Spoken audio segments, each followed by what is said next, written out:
and moderately annoying Canadian. That is me. Hello, everybody. Brett Club 85. I still have the will of the warrior. Tim Deanna. Where the hell am I? And last but certainly not least, the man with no chin, Kyle. Meh. The life of the party. Yes, the life of the party. And today we are going to be discussing about San Diego Comic-Con. It has been going on for the past couple of days, and man, has it been one insane amount of news after another. If you are a comic book aficionado, you are at yourself at this very moment floored with all the huge announcements both Marvel and DC has been going through. So, we're going to be talking about that plus many more. And one of the major things that I want to be able to discuss about, because I know for sure that I will never be discussing about this ever again throughout any of the San Diego Comic-Con news, is about the stuff that was going on in Nickelodeon.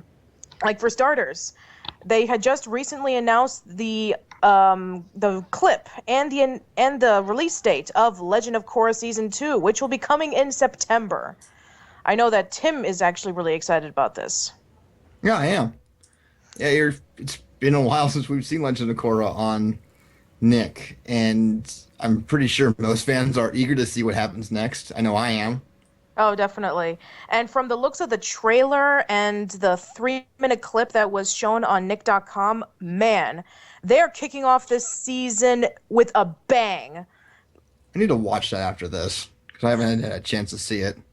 Well, for those who don't know or haven't seen it, book 2 is about the spirits, in which spirits from the spirit world are wandering into the human world, and it's up to Korra to maintain balance into the world. And of course, there'll be some new revelations, like some new character inclusions. We'll finally get more information about Tenzin's brother and sister, Kaya and Bumi. And there's some new characters, such as Korra's waterbending cousins, and also her uncle. And we'll be getting in more in-depth information about Korra controlling the elements that she had just learned, which, if you saw the season finale of Book 1, she had just conquered air and the Avatar spirit. So, and since Korra is the complete opposite of Aang, in which she has mastered the elements and the spirit second, now she's going to be able to delve into it. And from the looks of it, it looks really good. The spirits are very creative looking. It looks very dark and very sinister. Also, announcements about Legend of Korra, we have just been introduced to another Avatar. It's just been showing flashbacks of the very first Avatar in the entire saga, which was the first Avatar, which was Wan, and it takes place 10,000 years before Korra, so that should be interesting on how that is going to be indicated into the story. You know, I've thought about that. I was wondering if they ever would get to the first Avatar. And they will around Book 2. I'm eager to see what they do with that. Yeah, I get the feeling that, like, with the whole spirit thing, it's probably, the villain's probably going to somehow turn out to be a human in one way, messing with the spirit world. Well, from what we understand about Wan is supposed to be the first person who actually controls the spirits. He's the one who basically brings balance into the world and would pretty much put in the rules of how the avatars should be. Well, I'm going to make a prediction, and it's not a knock against the show in any way, but during the season, at first it'll appear that the spirits are just acting malevolently on their own will. I'm willing to bet it'll turn out there's some person behind it. That could be interesting, because from Book 1, we learned about Amon's secret plan when he was doing the Separatists. I mean, like, everything about Amon said about himself in his first appearance was a lie, so I'm expecting whatever appears to be the case first during the season to turn out to be a lie or some kind of deception. I can see that, but I'm worried about that, because by doing that, you're kind of using the same thing. Yeah, well, that is it'll true. be completely different. Just that, considering how the show goes, I just can't see them actually making the spirit be the bad guy, because the show is very good spirits are good. I'm sure the villain's probably. Not all spirits are good. There's some in there that have been shown in Avatar that are clearly not. Exactly. I'm sure if they do, it's going to be Ko. That's the only Yeah. possibility. That could be good. I know I they already showed the owl spirit from the first shows coming back. That is true. And for some reason, Janora's coming along, which is interesting. For those who don't know, Janora happens to be the oldest of Tenzin's children, and she is the book smart of the group, while Iki and Milo are like the crazy ones. The voice of Juan is going to be Stephen Yun, who is known as Glenn from Walking Dead. That's cool. I was wondering who. It's like that name sounds familiar. It's like, who is that? That's really interesting. Having Glenn in Avatar. Yeah, that should be interesting. Yeah. But then again, we've had a lot of people in the Avatar series, like George Takei and Mark Hamill. Mark Hamill and Dante Bosco.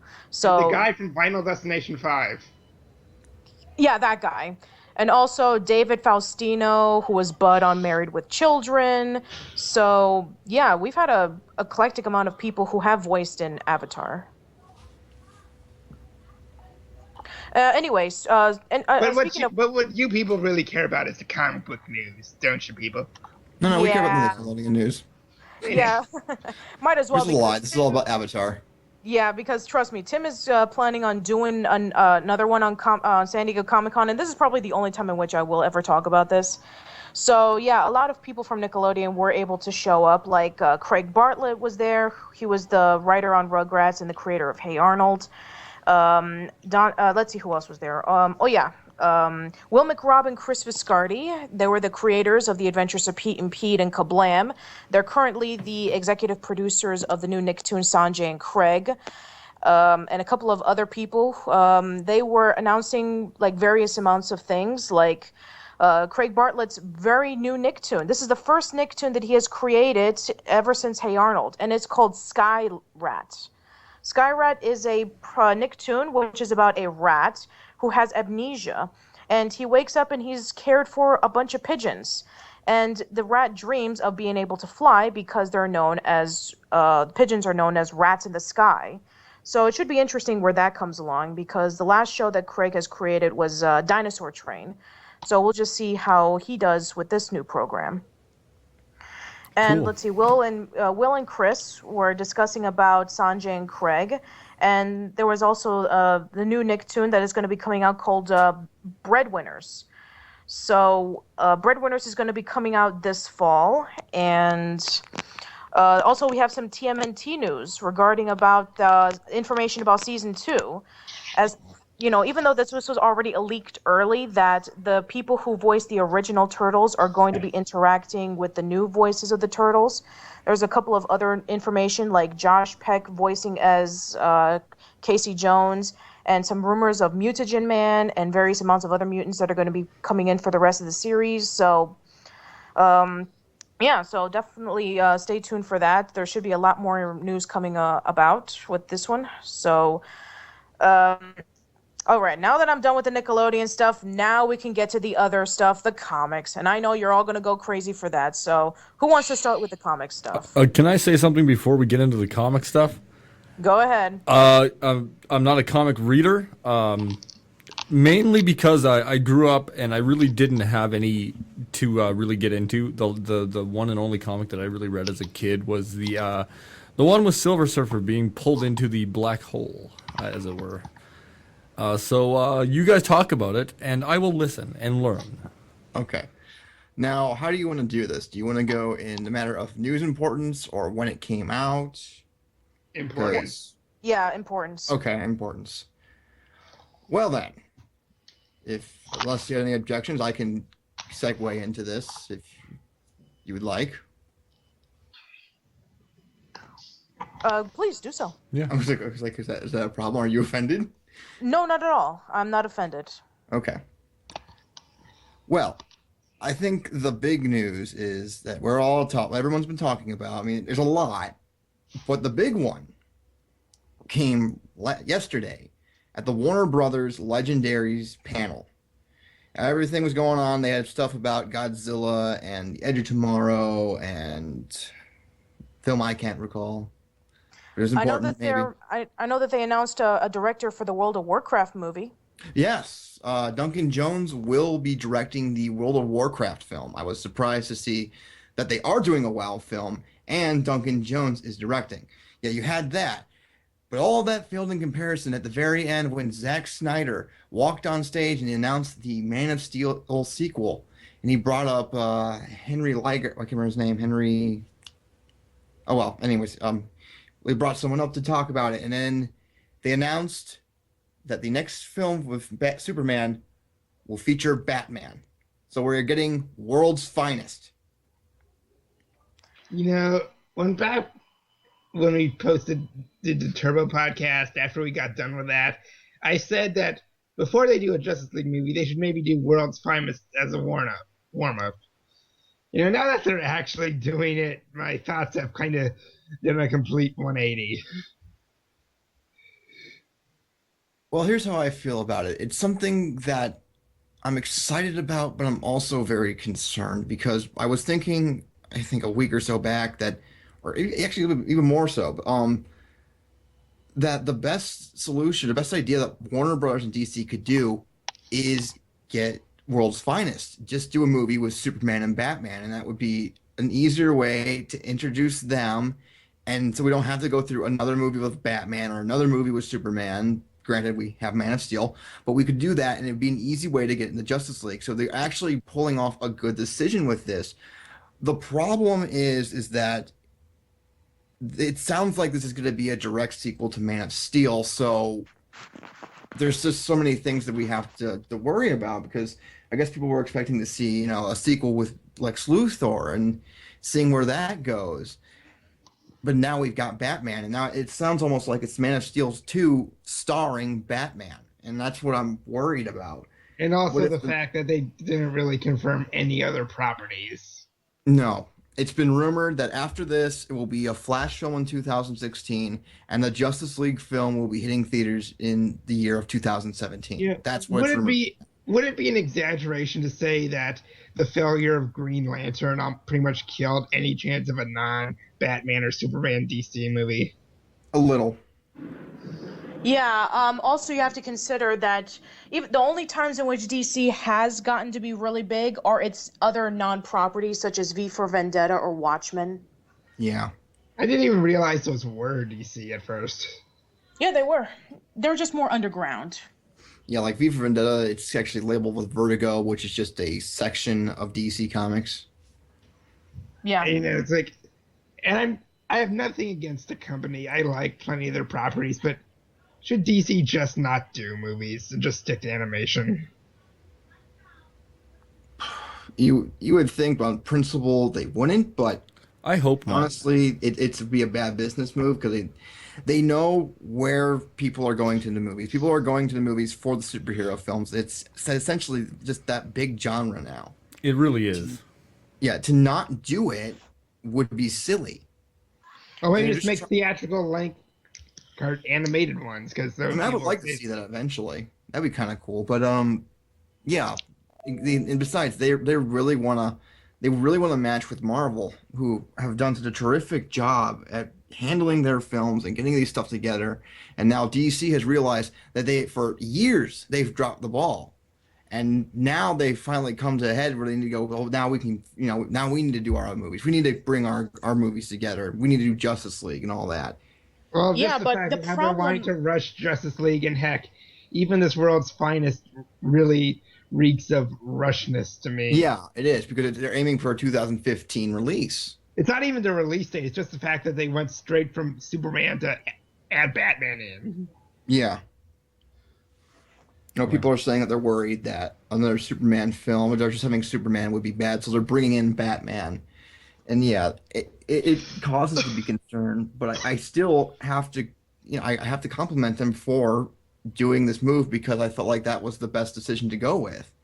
And it's a better decision to do this than have Justice League in 2015. I agree there, though. I think it would have been better to have a solo new Batman than a World's Finest, personally. I'm almost questioning that because to do another solo one is only to introduce us to the new Batman. And that's beg the question. Well, is Bale coming back? I mean, No, we Bale know is it's not happening. coming back. Bale has reported that does not want to do it. He wants the torch of Batman to be passed. He thought The Dark Knight Rises was a good way to do that. I agree. Mhm. Yeah, but there's a problem with that. You have to consider that this generation, whenever they think of Batman, they think of Christian Bale. Those are going to be really big shoes to fill. Who do you think will be capable of being the new Batman? Michael Keaton. Michael Keaton comes back. It'd be funny if they had like a scene with set in the future where Batman's old and they just have Michael Keaton. That would be awesome. That'd be kind of Yeah, cool. that would be working great if they were making a Batman Beyond movie. But they are not doing a Batman Beyond movie, as far as I've heard. I remember hearing a long time ago that was actually mentioned like for a project, but nothing ever happened from it. So Yeah, well, yeah, unfortunately, with DC, they seem to have the reputation of announcing things, but never having the possible of getting their projects out of the ground. yeah.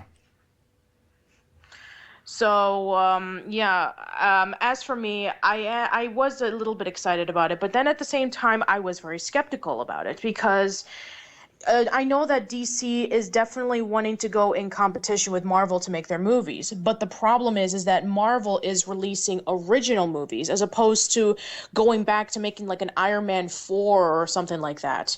They're introducing new properties like Black Panther, Ant-Man, Guardians of the Galaxy, and Avengers 2, which we'll definitely talk about later on because there was a huge announcement about that. But there is no way that DC is going to be in competition with Marvel if they just revert going back to Batman and Superman. There are plenty of superheroes that they could make movies with. And the But Flash they would screw those up. Let's be honest, they would. Well, Yeah. you don't know that. I mean, yeah, they have a reputation of doing that, but there's always a possibility that a movie could eventually turn out to be good. Yeah, I mean, first of I all, mean, that analogy you gave back when we talked in the Man of Steel that Tom says and he found 99 ways not to do this. Like the difference is when Edison made the light bulb, it wasn't on anybody else's time and money. True. But they are going to do this. I mean, it's a bad business move if they just stop. yeah. It's terrible for business, and they are. Okay, here's what I think about what World Finest should be like. It should not feel like a direct sequel to Man of Steel. This should be like the Avengers. The Avengers, in its own right, can be considered a sequel to the movies of Iron Man, Hulk, Thor, and Captain America, but at the same time, it stands on its own. I mean, we can establish where Superman left off in Man of Steel, but it shouldn't just be a Man of Steel sequel. It should be its own thing. So that means that they're going to have to balance out both Superman and Batman. The question is it going to be a Superman and Batman movie or a Superman versus Batman movie? That's the other issue. Then it looks like that they're saying that it would be Batman versus Superman, and the quote that they used to reveal the movie was a quote from The Dark Knight Returns, where Superman and Batman are at each other's throats, and in the climax of the story. And I don't think it will turn out that way. I mean, I'm hoping it won't. It's if they start off as kind of enemies or opposing each other, that's fine. But they're gonna have to eventually come together to stop something, and it has to be that way. Otherwise, Justice League doesn't make any sense. Yeah, you have a point. And also, from what I understand, there's not going to be any kryptonite in this world, is there? I assume they were going to introduce Kryptonite like with Lex Luthor in the sequel to Yeah. Man of Steel. I mean, Yeah, creators go back on their word all the time, or if not, they turn out to be lying. Like how Christopher Nolan always said before Rises that Robin would never be in the movies. Well, technically, it's pretty much that's a big technicality. Yeah, you have a point. Well, I mean, But it's like creators sometimes you just simply lie because anything other than a lie would be giving away a spoiler. I suppose Yeah. you're right. Mm-hmm. I mean, imagine if like during when the promotion for Dark Knight Rises, if somebody was interviewing Marion Cotillard and said, some people online have theorized that your character is actually Talia al Ghul. What is she supposed to say? You're right. You figured out the twist. Congratulations. Yeah, that would be kind of a downer, wouldn't it? Yeah. Unless they made it obvious that she was Talia. Definitely. Yeah. All right, so yeah, so look forward to that in 2015. Speaking of other superhero projects that are coming out really soon, who was amused when they saw Andrew Garfield coming out as Spider-Man in the panel and just talking with everybody, and then having a little bit of more information about the Amazing Spider-Man 2? I thought that was really cool. Yeah, I thought it was very humorous. I was impressed that he did that, and they pulled that off. And actually, I know that it's funny because I think we'll probably go into this a little bit later, but it's funny because Marvel also did it with their panel in their own way with Tom Hiddleston as Loki. Mm-hmm. Yeah, with like Tom Hiddleston and Andrew Garfield in character or just in costume? they were in character. Yeah, they were in Complete character. I mean, I didn't watch any of this, so I've just heard about it. So Yeah, I was actually I was part of the live blogs on comingsoon.net and Superhero Hype. like, were you talking like during it or just? Yeah, I was. Was it recorded? Because I'd be curious to hear. No, it was it was like a chat. You just, I typed stuff in and I would ask questions. For the most part, until I got to the Marvel panel, none of them got answered. It was just like they have like hundreds and thousands of people listening in, and then they had someone there, and he would constantly update people on what was going on. So it was really like being there. It was a really interesting experience. But from what I heard with Spider-Man, I mean, it does sound like it sounded really fun. I can only imagine how much in character Andrew Garfield was, and he had a fun interaction with Jamie Foxx. I thought it was very amusing. So yeah, I thought it was quite impressive that they did that. It was a great way to kick off the panels too. Yeah, I found it to be quite entertaining myself. And it's nice for them to go into character because it shows that they really have a passion for going up to the audience with their costumes in check and not feeling embarrassed about it. Yeah. It's kind of funny. I remember my high school teacher actually dressed up as Spider-Man and ran around our auditorium during pep rally. One time when I went to the circus, they had a guy dressed up as Spider-Man doing jumps, but of course they didn't have any fake web effects, so it was just Spider-Man running around. Did you guys ever get a chance to see the video the Mortal Kombat movie? It was like a fan video or a fan trailer. You mean the Mortal Kombat Legacy? Yeah, that's the one. Yeah. I think I saw the first part, and I haven't watched the others yet.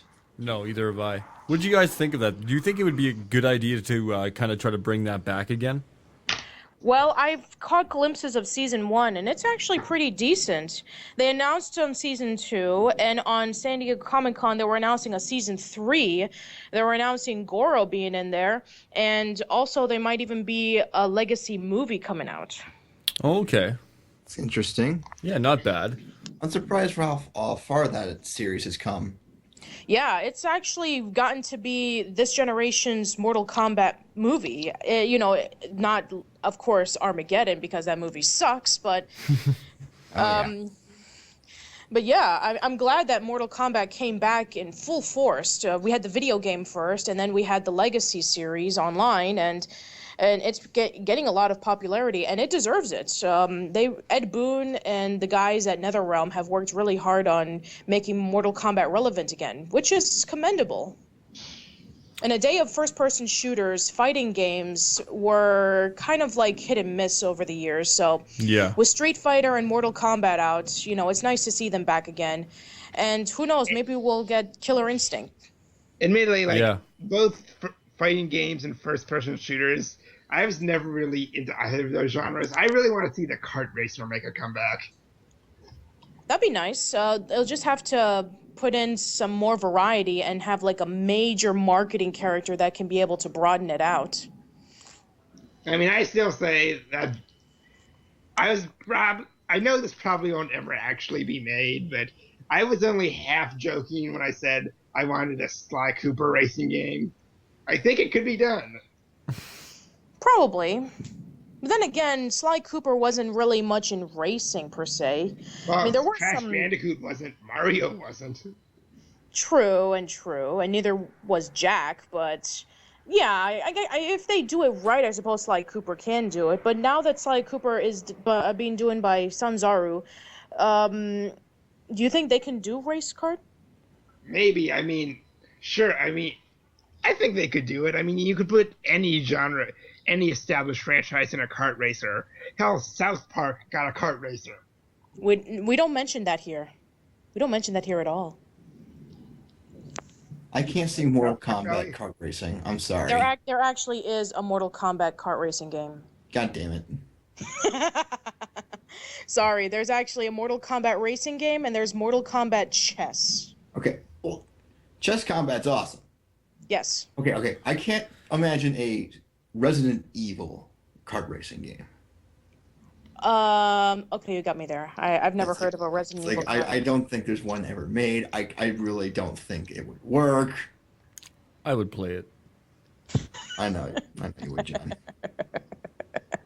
But to go back into something we always discussed a little bit earlier about in the gaming world, there is a new Killer Instinct, and it is for Xbox One. Yeah, I did hear about that. Although a lot of people are saying too little, too late now. Yeah. It would have been great if it came out in 2007 or 2008 when Street Fighter 4 came out, but you know, with what Rare's reputation has gone through nowadays with the whole Kinect games and Banjo-Kazooie nuts and bolts, I don't know if they can be able to dig out of their grave that they just dug themselves into. And that's one thing I actually do want to talk about is coming from a long history of some of the greatest games, in my opinion, put out in the late or mid to late 90s. How do they go from being that big and popular and to having such a big fan base to being shit? They were bought by Microsoft. That's well, everybody, right, yeah. Everybody falls. Like even though people who are great can always fall. I mean, I think like I was watching Brad Jones's review of The Conjuring, and he made a good point. One of the biggest ways to ensure disappointment in a movie is to have confidence in a director, because really, yeah. I enjoy a lot of games that are made by similar companies, but I don't assume a game's going to be good just because of who's making it. Yeah, but also you have to consider that many of the people left Rare after Microsoft purchased them. That's true, yeah. So that could become a big part of the reason why Rare has not been could doing could they ever go back to Nintendo or be bought out or what? Well, from the way that things are looking at, I don't know. Yeah, they seem to have all their success with Nintendo, and then right after you said that Microsoft bought them out, I don't know what it is. It's kind of like it's like a curse. Anything that goes to Microsoft that wasn't originated from Microsoft, it just goes to hell. Well, at least with next year, whether it be the Wii U or PS4 in first place, the Xbox One's going to be in third. I think so too. Like the Wii U could be the leader, or the PS4 could be the leader, but the Xbox One's not going to be the leader. Yeah. Even though that they went in, even though they decided to go back from their decisions, I think the damage is already done. So it might be a little bit till people start getting into the Xbox One. Yeah. I think they kind of showed their true backbone in that, where they can't let that all go now. I think the fans kind of got an idea of what they're really all about. Yeah. Yeah. Now they're just trying to backtrack. Mm-hmm. Also, another thing that I want to mention regarding about comic news, who saw the Guardians of the Galaxy panel? I was part of that live blog as well.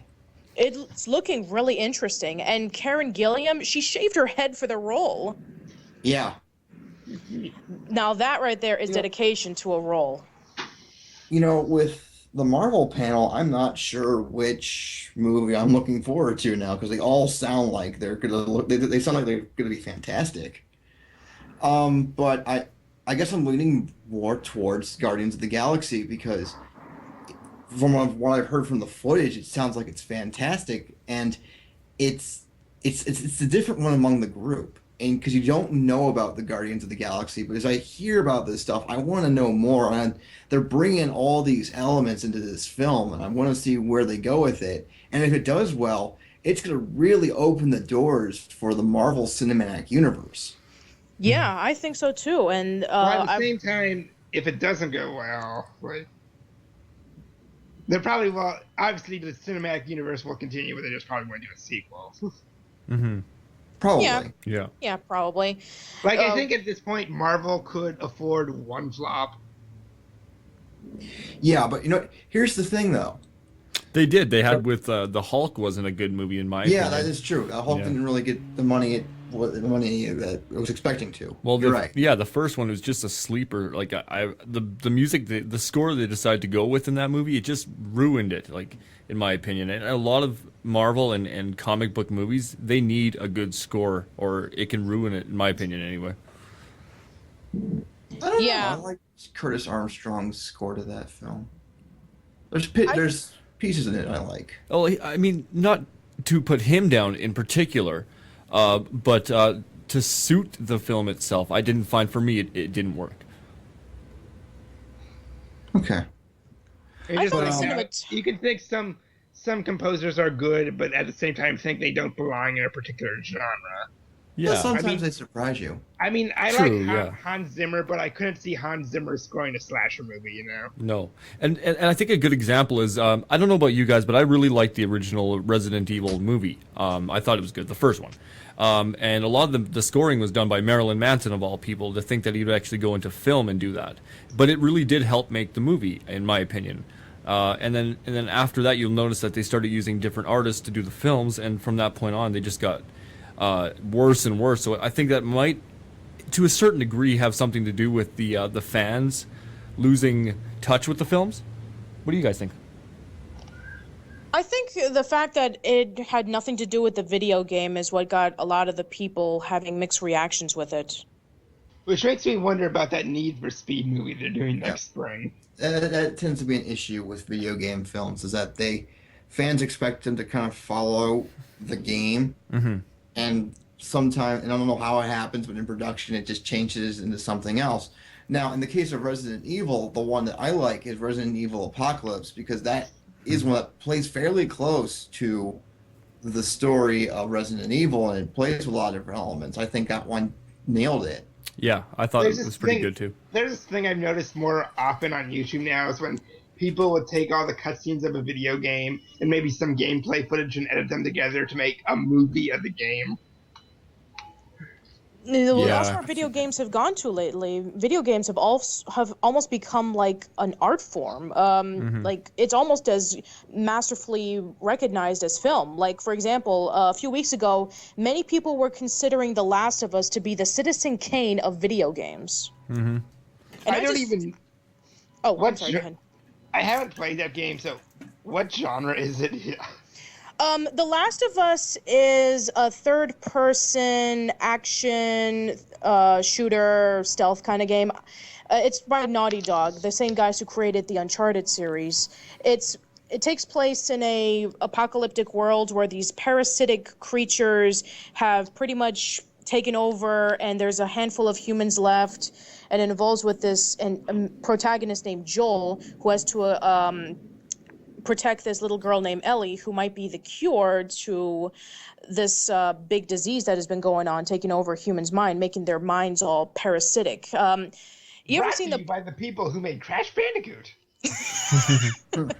It's a really amazing game. I just beat it last night, and it's very dark and depressing and just a real big eye-opener for a lot of things. It definitely reminds me a little bit of Uncharted, but you're very limited to a lot of things. Like, there's no health regeneration. There's no every time you kill an enemy, there's like a whole bunch of weapons that you can be able to gather around. No, it's basically survival. You have to go from place to place, look at every nook and cranny so you can be able to build up a bunch of things like nail bombs and Molotov cocktails, first aid kits, shivs, all these kind of things. You have to be really protective of your gear. Otherwise, when you get into a big situation, you die and you have to go through a level again. You really have to plan ahead with this game, and I really enjoyed it.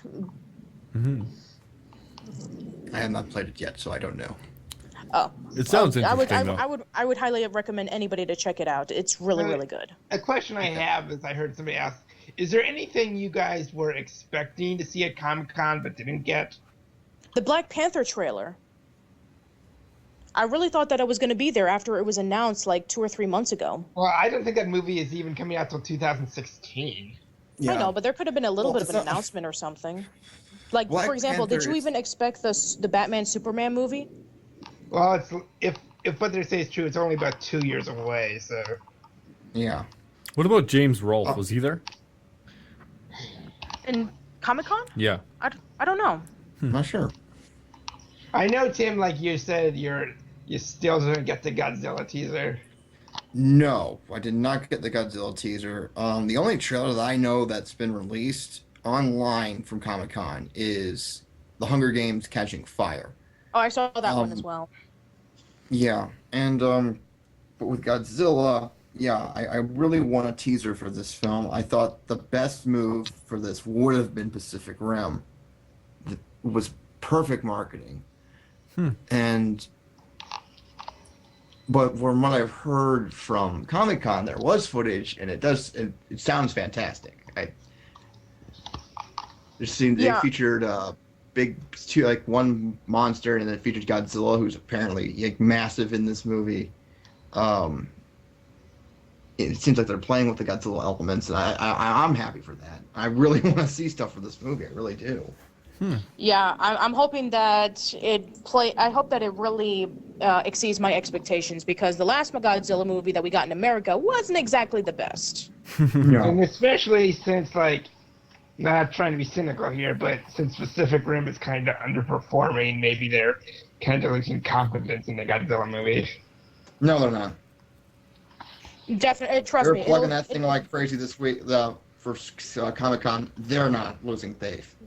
Oh, absolutely not. I think that if Pacific Rim does very well with selling DVDs and Blu-rays, I think that people would be really excited about Godzilla. Yeah. Yeah. Plus, Godzilla has a fan base. It Large does. fan base. Yeah. Yeah. There's no way that movie is gonna bomb. I can't see it happening. Yeah. Who was excited? Who was excited when they saw the Avengers 2 that it's going to be involving with the Age of Ultron? I was surprised. Yeah, I was saw it surprised too. Yeah, they were posting it on comingsoon.net, and it was big words like Avengers Age of Ultron, and I was sitting there going, what does the comic series have to do with this? And then they said it's officially announced, they threw the logo, it's like the next movie will be Avengers Age of Ultron. That confirms the baddie of the movie, and it kind of gives us a sense of what to expect come 2000. So still no Thanos? No. Apparently, they have plans for Thanos. Thanos will be in Guardians of the Galaxy, that much is for certain, but they're really going to play with him. They're gonna keep him, and they're really keeping him close, and they're going to have him, I think, in various movies and kind of build up to him, and I'm going to guess they're going to use him for, like, Avengers 3. Yeah, I think I said, like, back when we did Now You See Me, I was kind of expecting, like, maybe they weren't going to use him for 2. Yeah, and maybe that is the better idea. Maybe I think people pointed out how if you use Thanos in 2, what could you possibly do after him? True. I always figured that they did Thanos for the second movie. They were going to have, like, a team of villains for 3. That's what I always figured. That's the only thing I could think of. We have about 15 minutes left. Yeah, we have about 15 minutes left, so let's wrap this up. Was there any other comic book news that you wanted to talk about? Oh yeah, I remember. This actually made me laugh. Wonder Woman is going to be starring in the Legos movie. That's right. We're looking forward to that movie. Wonder Woman makes her movie debut in a Lego movie. Yeah, and Channing Tatum is playing Superman. And we're getting, and finally, Green Lantern gets a second theatrical appearance. Well, there's also actually there was also X-Men: Days of Future Past. Oh yeah, that's right. A lot of people are kind of overlooking. From what I heard from the footage, it looks good. I think a great scene that they're going to have in the film is they're going to have James McAvoy and Patrick Stewart together, and I think that's a great idea. I think what people really took away from that panel was the fact they had like all the cast there. Everybody was there. And Well, I think it was a big issue a lot of people had was that the staff behind X-Men First Class kind of got their contracts unfairly terminated. Oh. Wow.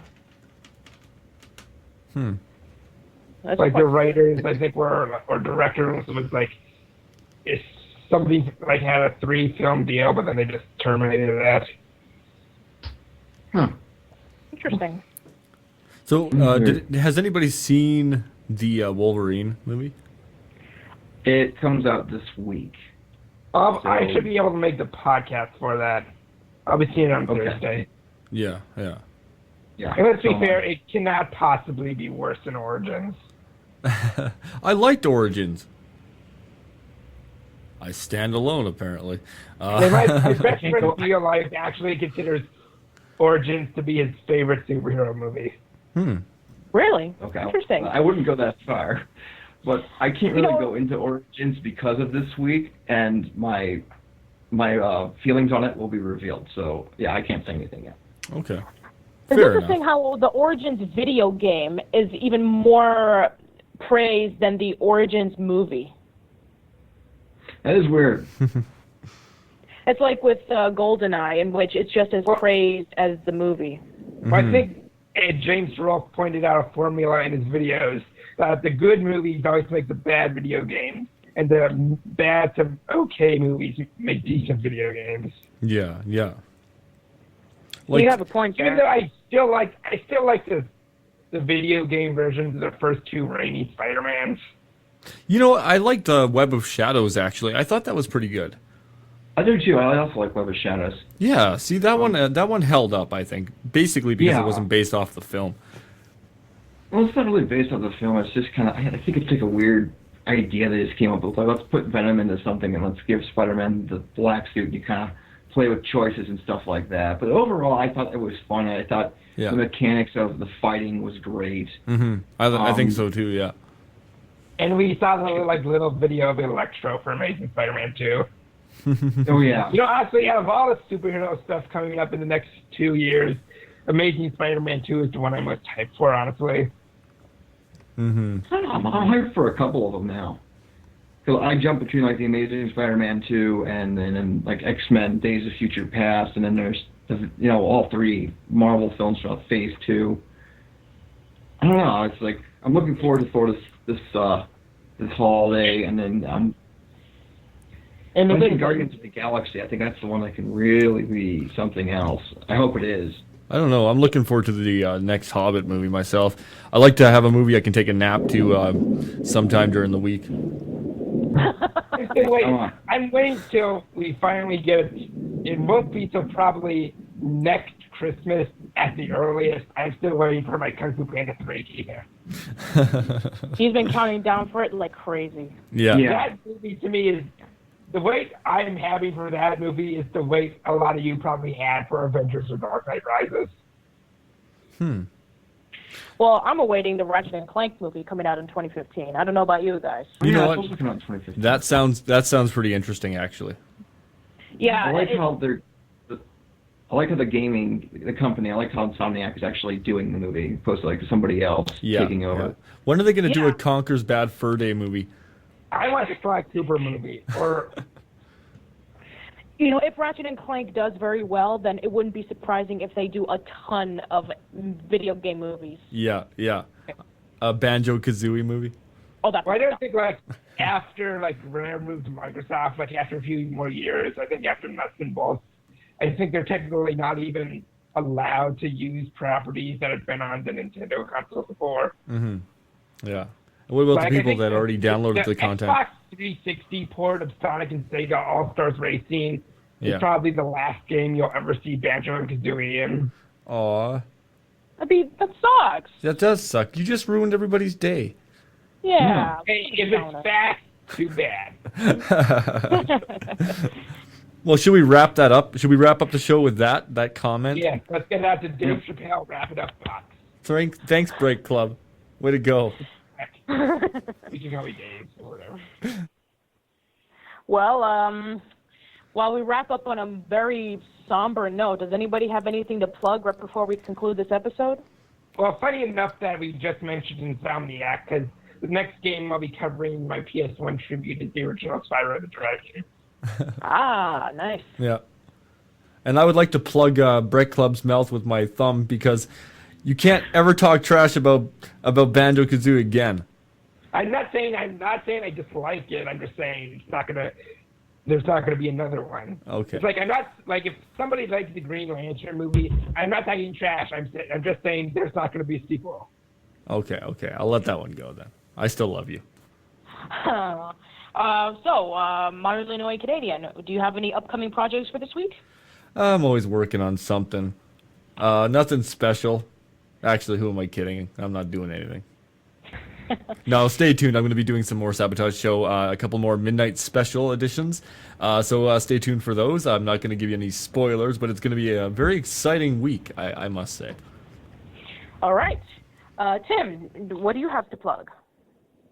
Well, first and foremost, I believe that Something Cinematic on Turbo is actually going to be released tomorrow. I do apologize for the wait. I've been busy in the past couple of days, so I couldn't get to finishing up the editing. But it's almost done, so all I have to do is put together. That's coming. I might have my coverage on Comic-Con. I might do another vlog or so, maybe. And coming up this week is a episode of Indiana the Reviews, where I'll be looking at X-Men Origins Wolverine. Cool. Foreshadowing. Kyle, what do you have to plug? I think he died. Kyle's no longer with us. The Paradox got him. Yeah, his Bummer. funeral's sometime later this week.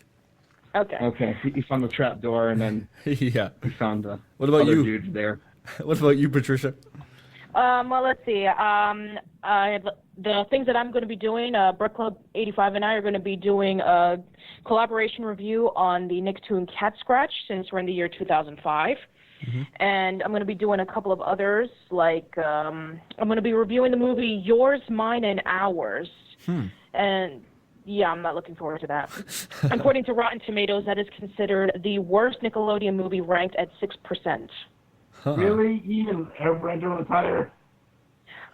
Yeah, The Last Airbender, I think maybe at 9 or 10%, I think. What about the Rugrats Paris movie? The Rugrats Paris movie, I think it's around like 64, 68%. Rugrats Go Wild is actually the lowest out of the 3 Rugrats movies. But anyway, I already did that, so I don't want to do that again. So yeah, and then afterwards, I think I'll be going into 2006 and covering. Oh wait, I forgot. I have to do the Exodus, and then I'll go into 2006. So yeah, I'll be continuing with that, and I'll be joining alongside with Indiana's coverage of Comic-Con, and Kevin and I are going to be doing an episode of Turtle Talk on Wednesday, and we might even have a possible special guest on that. So that's it. I'm looking forward to that. Yeah, it should also be on Tim Dean's Comic-Con podcast. Yeah. All right, and with that, that concludes. Oh, I'm sorry. Go ahead. Well, to clarify, the Comic-Con podcast is more like, I think, turned into more of a discussion on Justice League and probably on World's Finest. I think that's what. I'm not sure when we're going to do it. I was going to say I'll wait till like after the Wolverine, but given I think my schedule, I might have to like up it up, or like could be. I'm expecting it to be after Wolverine, but maybe like a day or so. But so yeah, that's kind of to clarify. That's what it's going to be about. Okay, then. Well, thank you for letting us know, Tim. And with that, that concludes this week's episode of the Digression Session, and we will catch you around soon. So take care and goodbye. Bye bye. Farewell to all you. Farewell, people. Farewell. Bring money. Money.